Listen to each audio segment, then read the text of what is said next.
Y ahora pasamos con Dileisha Costa. Hola, buenas. Un placer estar una vez más aquí. Realmente hoy estamos de luto y nos invade la tristeza porque una compañera del sector salud en el día de ayer falleció.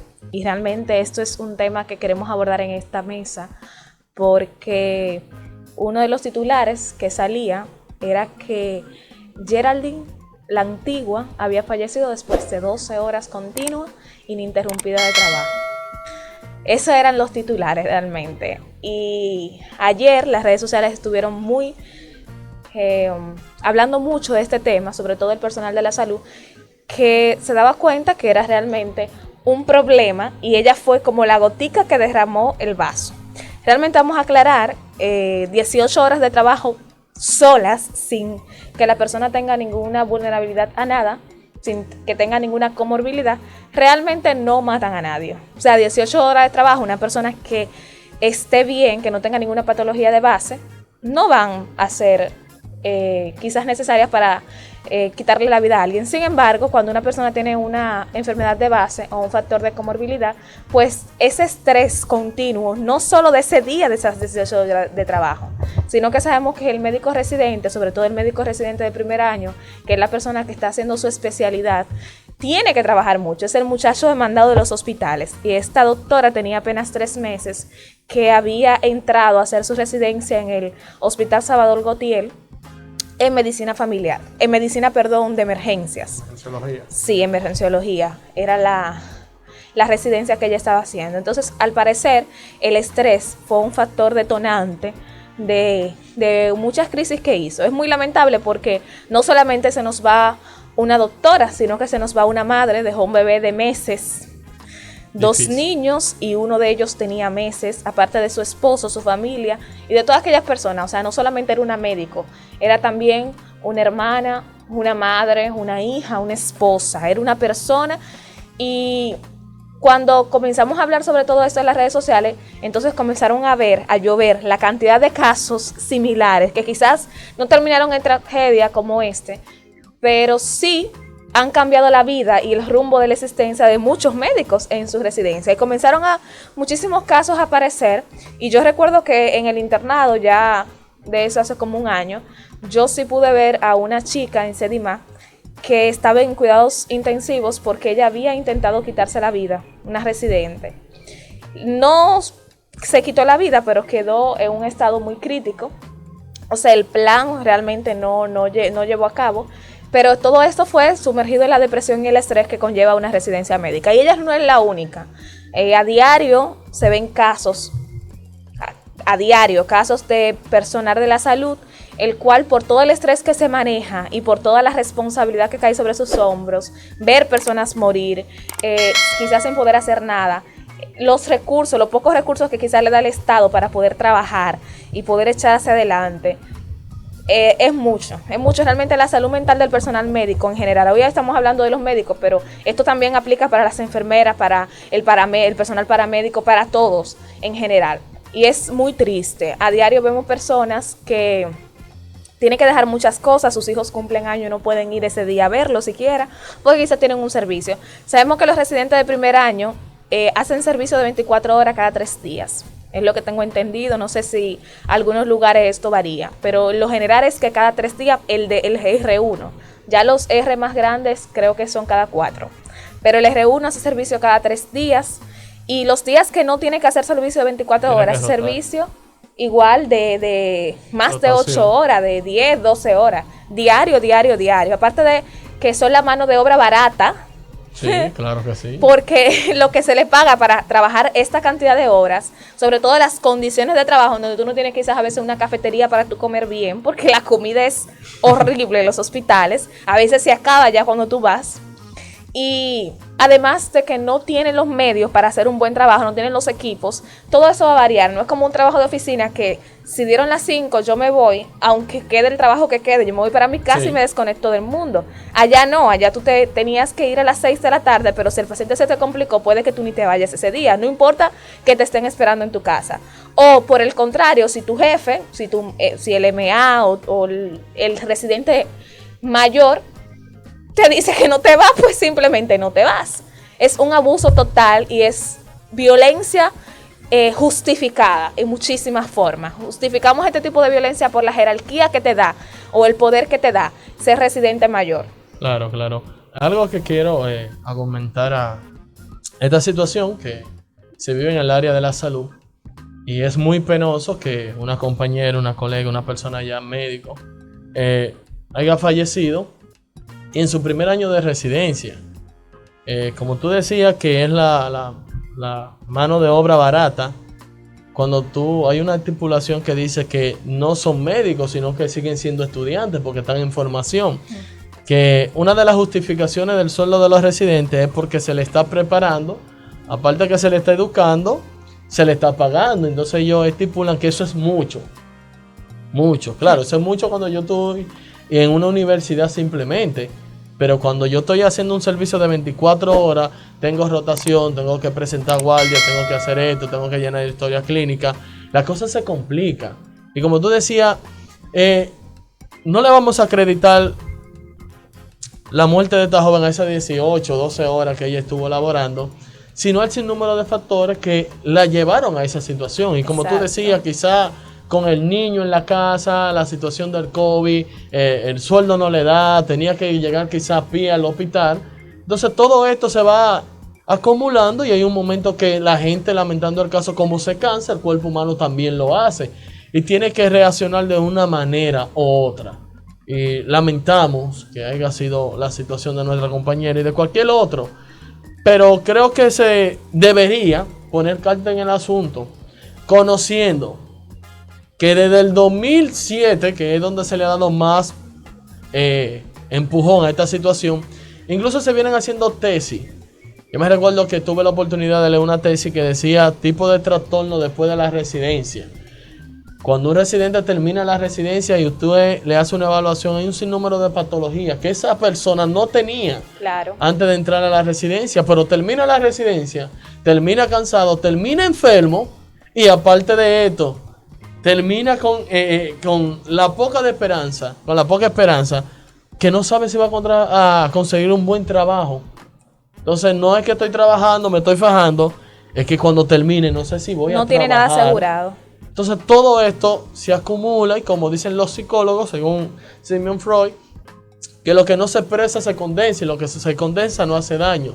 Lo psicológico se expresa en lo físico. Claro. Entonces creo que no es simplemente paso un examen y sé de la mejor nota. Hay que hacer una evaluación a todas las personas que van a entrar en una residencia, tanto física, emocionalmente, psicológica, psiquiátricamente, porque hemos visto casos de personas que tienen patologías psiquiátricas haciendo residencias médicas. Pero a veces no es ni siquiera que la hayan tenido de base, es que la residencia como tal despierta. Por ejemplo, después que tú, como el caso que teníamos, tienes 24, 48 horas trabajando sin descansar en unas condiciones inhumanas, además de aguantar violencia verbal de tus superiores, que quizás te culpen de cosas que tú no tuviste la culpa, pero tú eres el R1 y a ti te va a caer toda la culpa siempre. Claro. Entonces tú tienes que, todo lo que te digan, sí señor, y quedar todo en el nudo, o sea, todo esto se acumula y como uno le dice, tienes un nudo en la garganta, que desde que puedes hablar con el primero, que pudiera ser inferior entre comillas, ¿verdad? Porque nadie es inferior a nadie, pero que pudiera ser inferior porque no es un superior en cuanto a jerarquía, pues tú expresas todo eso y explota. Quizás por eso, no estoy justificando la violencia, pero quizás por eso muchos residentes, cuando ven a un paciente que es un ser inferior en el sentido de la palabra, que no le va a venir a dar orden como residente, pues también tú ves que explotan con los pobres pacientes, pero es porque ya están cargados de todo lo que los superiores le han dado y lo único que tienen es todo eso que no pudieron expresar. Tú ves que un superior te pasa por el lado y no importa lo que tú estés haciendo, tú tienes que pararte automáticamente. No importa que tú tengas sueño. Si ese superior quiere un café, no importa, tú tienes que salir a buscarle ese café. Tienes que darle el tuyo si no hay. O sea, es mucha la presión psicológica que tú experimentas. Además de que no solamente es trabajar y atender al paciente. Tú tienes que presentar casos clínicos. Tú tienes porque estás siendo un médico en formación también. Claro. Sí son profesionales y hay que aclarar. Tú decías ahorita que se consideran estudiantes. Es cierto. El residente es un estudiante porque está haciendo una especialidad. Pero también es un profesional, un médico general que fue graduado después de haber cogido 6, 7 u 8 años, quizás más, dependiendo el caso. 15, porque la cosa sí, se porque alarga. puede pasar también una carrera y después de tener un título enganchado en su casa y una foto diciendo que es profesional, que si lo comparamos con otra carrera, ya con ese tiempo estudiando, con la intensidad que estudia una persona en medicina, pues ya hace rato la persona tiene su vida asegurada, con menos de ahí. No vamos a comparar porque los casos no son iguales, pero eso afecta también la salud psicológica del individuo. Claro. Entonces era todo lo que yo te decía. Yo vi un caso en un hospital, que me voy a reservar el nombre, ya hace un tiempo también, en donde el residente estábamos en quirófano, yo estaba ahí, y se perdió algo, como que no lo encontraban. ¿Dónde está tal cosa? Ni recuerdo ahora lo que era. Nadie lo encontraba. ¿Y tú sabes lo que hizo ese MA? Ok, en lo que se resuelve el caso y se encuentran, y lo encuentran, aquí todo el mundo se queda, era un viernes. Todos se van el lunes. Aún aparezca lo que se perdió. Realmente lo habían cambiado de posición cuando viene a ver hasta la persona que limpia. Pero mientras se resolvía el caso, no se iba ninguno. Y tú veías personas llorando en el pasillo. Tú veías personas porque decían, yo soy de una provincia, yo iba a ir hoy a ver a mi mamá, a mi papá, mi familia está enferma, mi hijo cumpleaños, o yo cumplo años, o tengo tantos días sin dormir. Todo eso, tú sabiendo que solamente porque a un hijo de su madre le dio la gana de dejarte allí porque sí, sin siquiera tú poder hacer nada. Además de la cantidad de cosas, o sea, te ofenden delante de los pacientes, delante de todo el mundo. A veces el residente, hasta el portero le dice lo que le quiera decir y no pasa nada. Yo recuerdo que una compañera me comentaba que había una doctora que había hecho, no sé si eran 48 horas corrido, y ya estaba esa muchacha totalmente cansada, como es de esperarse. Y ella había tomado un glucómetro prestado en la farmacia. Tú sabes que en los hospitales solamente hay un glucómetro para todo y eso se lo prestan a las personas con su carnet y todo lo demás. Pues parece que la persona había mandado el glucómetro, no sé si con un interno o qué, ya era de noche, se había ido la persona y no se supo dónde quedó ese glucómetro. Pero la farmacéutica dijo, doctora, si usted se va y no me entrega a mí ese glucómetro, usted sepa que usted va a estar reportado y va a perder su residencia. Una farmacéutica. Y ella le quiso explicar que el glucómetro estaba como que ella se lo había... No recuerdo bien si ya lo habían mandado o cómo fue. El punto fue que el glucómetro no aparecía y ella no se podía ir en lo que no aparecía. No estoy diciendo con esto que el glucómetro no debía de aparecer, porque realmente debía de aparecer. El punto es que cualquier persona realmente interviene, porque en ese punto la chica de farmacia no era un superior, pero aún así tenía la potestad porque le iba a reportar. Entonces, todo el mundo puede intervenir y eso afecta a la salud psicológica de esa persona que ya es un profesional. Entonces todo esto es desencadenante a que las personas que caigan en depresión puedan contemplar el suicidio y tengan una vida realmente infeliz. Un médico residente es infeliz, lamentablemente, y eso no es necesario. Por eso, el llamado que yo hago desde esta plataforma es a que se analice la residencia médica de República Dominicana. Eso no en todos los países es así. Por eso, muchos de los médicos hemos contemplado, incluyéndome, hacer residencia en otros países. ¿Por qué? Porque no porque el otro país sea mejor. Quizás no porque la medicina, claro, no porque la medicina sea mejor en Cuba, en España, no. Aparte de quizás los beneficios económicos que tú pudieras dejar tú hacer una residencia en España o en Estados Unidos, que es mucho comparado a República Dominicana. Sin embargo, una de las razones principales por las que muchos estudiantes se quieren ir a hacer residencia en otros países es el trato. Es que aquí un médico residente, yo no voy a decir la palabra para definirlo. Es como un pollito. No, te digo, un muchacho me ha mandado una persona totalmente desvalorizada. O sea, yo he visto bochornos que le han hecho superiores a médicos residentes en plena emergencia por cualquier cosa. Entonces es algo que, óyeme, este sistema lo construyen los mismos médicos. Porque ese R1 que le hicieron eso, cuando se R2, ¿qué tú crees que va a hacer? ¿Se lo va a hacer el R1 que entre? Claro. Porque el R3 se lo está haciendo actualmente. Es lo que te iba a decir. Es una cadena. Te iba a decir eso. Incluso nosotros somos los culpables de que este sistema esté así, porque cuando tú entras a una residencia o un internado, tú dices, oye, pero esto es un caos, es algo terrible, no puede estar así la situación. Entonces, esa persona cuando va escalando de posición, lo Repite que los alberga patrones. en él es una venganza Sí. a los que vengan detrás de él. Entonces, el punto sería, bueno, yo no puedo revelarme ahora por el tipo de rango que tengo. Es como dice un filósofo, vive hoy y pelea mañana. Entonces, el punto es, no puedo revelarme ahora, tengo que aguantar, pero cuando yo llegue a una posición donde yo pueda establecer normas y leyes para el sector salud, para una residencia, para un internado, yo voy a optar para que eso cambie. Pero nosotros cuando llegamos a la posición, seguimos con las mismas costumbres. Repetimos los patrones. Y el mismo patrón que a nosotros nos enseñaron. ¿Tú sabes qué es lo que pasa? Que cuando tú eres R2, tú subyugas al R1, pero es porque el R3 te está subyugando a ti. Entonces tú das lo que recibes.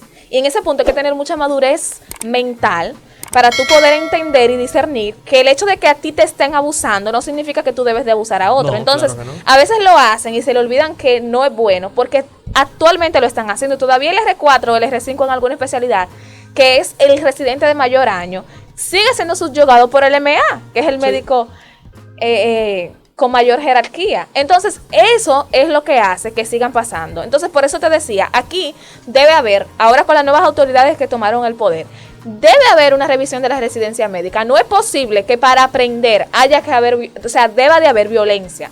No debe haber violencia. No es necesario. Yo digo que dos personas adultas, profesionales, no tienen por qué ofenderse y desmoralizarse para aprender. Yo no necesito pasar por un abuso mental, psicológico y de toda índole para yo aprender. Y si así es que me quieren enseñar, pues yo no quiero aprender. Pero fíjate, ahorita cuando tú hablabas del fallecimiento de la doctora, tú estabas diciendo que hay muchos factores que quizás fueron el detonante y por eso el fallecimiento de esta doctora. Cuando una persona termina una residencia, y hablé de eso, termina con cierta patología. Entonces podemos atribuir que ese comportamiento de seguir maltratando, de seguir subyugando, de seguir pisoteando, es porque ahí lo más probable es que haya un tipo de patología a nivel psicológico, a nivel psiquiátrico. Fue tanto el sometimiento, la humillación, la esclavitud, que cuando tú fuiste libre, tú quisiste hacer lo mismo, y es porque en ti quizá hay un tipo de trastorno de conducta no adecuada. Mira, yo soy de las que pienso que yo pienso, siempre he dicho, creo que nadie está libre, totalmente libre de decir que es totalmente sano en salud mental. Pienso que todo el mundo tiene, aunque sea, no quizás una patología ya bien formada, pero aunque sea rasgos de la personalidad que hacen que tú te desarrolles de cierta forma. Por ejemplo, las personas de la salud tienden a ser narcisistas, tienden a creerse que saben más que los demás, y es quizá por el mismo poder que les da la profesión que desarrollan. Entonces, todo esto hace que se vaya contemplando más las posibilidades que se dan y todas las cosas que pasan alrededor. Pero vamos a seguir hablando de este tema. Disculpa, antes de seguir hablando del tema, para ya cerrar mi intervención ahí. Cuando tú dijiste trastorno de la personalidad, hay algo que siempre he escuchado y lo he visto, de que el mismo cirujano, o el mismo médico internista, o el mismo psiquiatra, o el mismo pediatra, que trabaja en un centro público, se comporta de una manera muy inadecuada. Pero cuando tú lo ves en un centro privado, su comportamiento es otro. Sí. Entonces, estamos viendo que la persona no es muy centrado en lo que hace. Eso lo hemos criticado ya en esta misma mesa, realmente, en otras situaciones, cuando hablamos de violencia obstétrica, cuando hablamos de muchos otros temas, y es algo que denota que la persona no es la que tiene el problema en cómo ve a los demás. O sea, me explico, el problema no es que yo soy así, trato a todo el mundo así, el problema es que yo catalogo la atención de la persona según el estatus socioeconómico de ella. ¿Por qué? Porque quien me va a un hospital no tiene el mismo estatus socioeconómico que quien va a una clínica. Entonces, yo lo que hago es que le doy el trato a las personas porque yo entiendo que valen por el dinero que puedan pagar. Ya nos estamos pasando, vamos a seguir en breve. Okay. Seguimos.